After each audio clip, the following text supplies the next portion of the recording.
여러분 1주택자가 집을 조금 늘려서 간다 이러면요 비용이 폭증합니다. 비용이 엄청나게 들어가요. 엄청나게. 지금 정부가 그동안 이야기했던 거 있잖아요. 투기 수요를 억제해서 부동산 시장을 안정화시키겠다. 그러면서 집을 한 채 보유한 실수요자들에게는 영향이 없을 것이다. 여기서 가장 중요한 게 집을 한 채 보유한 실수요자에게는 영향이 없을 것이다. 이렇게 기회가 있을 때마다 이야기했어요. 기회가 있을 때마다. 지금까지 25번의 부동산 정책을 내면서 이 말을 빠져먹지는 한 번도 안 했어요.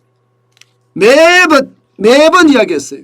집을 한 채 보유한 1주택자에게는 피해가 없다 이렇게 말입니다. 그런데 말입니다.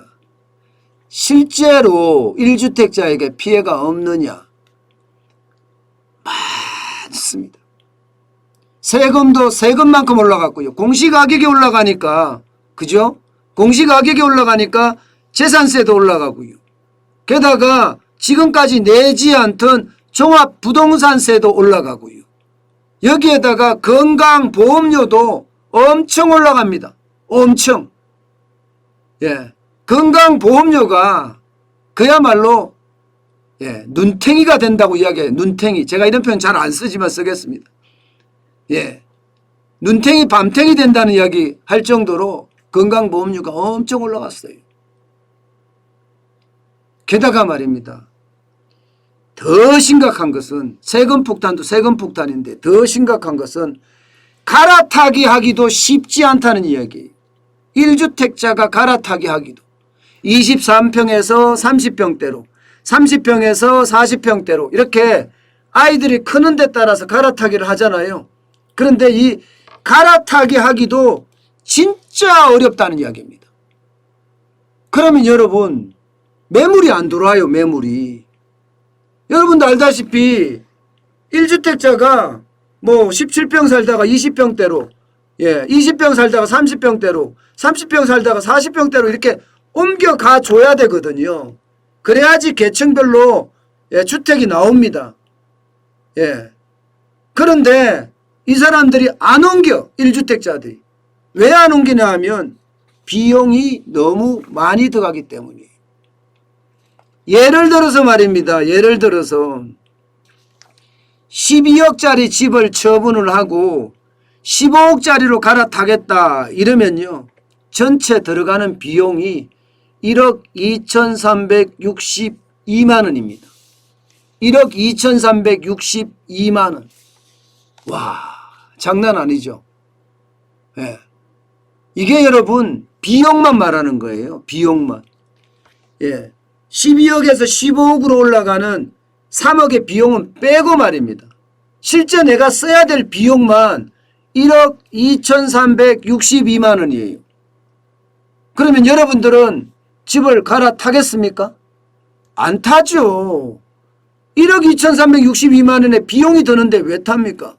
나는 그 집을 사는데 내가 20평에서 30평으로 올라가는데 3억이 더 필요하다. 이거는 대출해서 하겠지만 그 돈은 남아있으니까 집에. 그런데 그냥 비용 사라지는 돈만 1억 2,362만 원이면 안 합니다.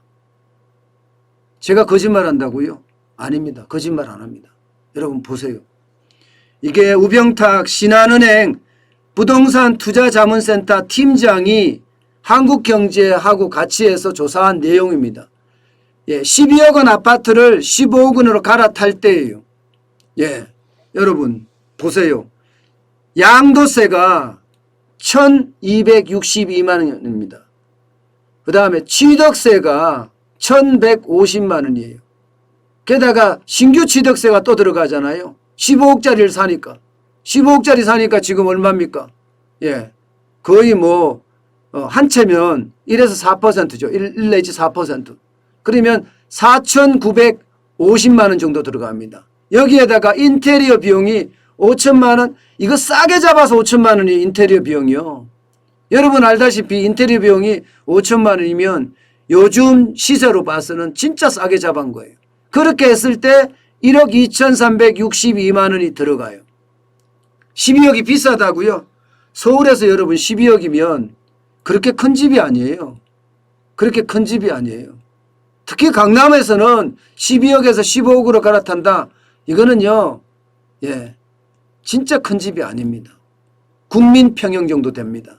그런데 1억 2362만 원이 들어가면 하겠습니까? 안 하지요.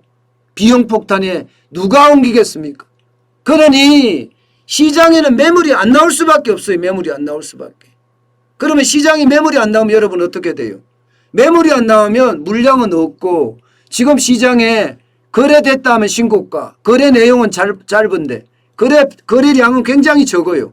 거래량은 적은데 거래만 됐다 하면 신고가가 되는 이유가 바로 이런 이유들이에요. 이런 이유들. 문제는 여기서 끝나지 않습니다, 여러분. 무슨 얘기냐? 지금 정부가 1주택자에게 공제 비용을 또 더 줄이고 있습니다. 또 더 줄이고 있어요. 굉장히 많은 허들들이 또 만들어지고 있습니다. 당연히 부동산 가격이 올라가니까 이제 거래 비용도 수수료 더 늘어나겠죠. 그죠? 중개수수료 더 늘어날 수밖에 없어요. 겁나서 못 옮기는 데다가 일시적 2주택 요건도 강화했습니다. 지금까지는 집을 새로 산 날로부터 3년 안에 집을 팔면 되거든요. 3년 안에. 3년 안에 팔면 1주택, 2주택자가 이게 없어지는 1주택자가 되는 거예요. 일시적 1주택자를 인정해 주는 거거든요. 그런데 지금은 바뀌어서 1년 이내로 집을 바꿨습니다. 1년 이내로. 게다가 새 집에도 1년 안에 전입을 해야 됩니다. 1년 안에. 그렇지 않으면 이거는 불법이에요. 불법. 쉽게 말하면 일시적 2주택에 대한 요건이 굉장히 강화됐죠. 여기에다가 장기 보유 특별공제, 장특세라는 거 말입니다. 이것도 요건을 굉장히 강화했습니다. 이것도 지금까지는 내가 10년 살든가 내가 10년 보유하든가 살아도 40% 해주고요. 보유해도 40% 공제를 해줬거든요. 그러면 두 개를 합치면 80% 공제를 해줬습니다. 그런데 이 공제가 최소한 50% 이하로 떨어지잖아요. 왜냐하면 보유한 거는 40% 공주를 해주겠는데 사는 건 안 되겠다. 뭐 이런 얘기도 있잖아. 사는 거 10년 동안은 안 되겠다. 이런 얘기도 있잖아요. 그렇게 되면 여러분 결국 말입니다. 장기 보유 특별 공제 요건도 그만큼 줄어든다. 그럼 비용이 더 들어간다는 이야기예요. 세금이 더 나온다는 이야기예요. 여기다가 새 임대차법 되고 나서 예를 들어서 요즘 웃돈 횡행하죠. 웃돈 많이 줘야 돼요.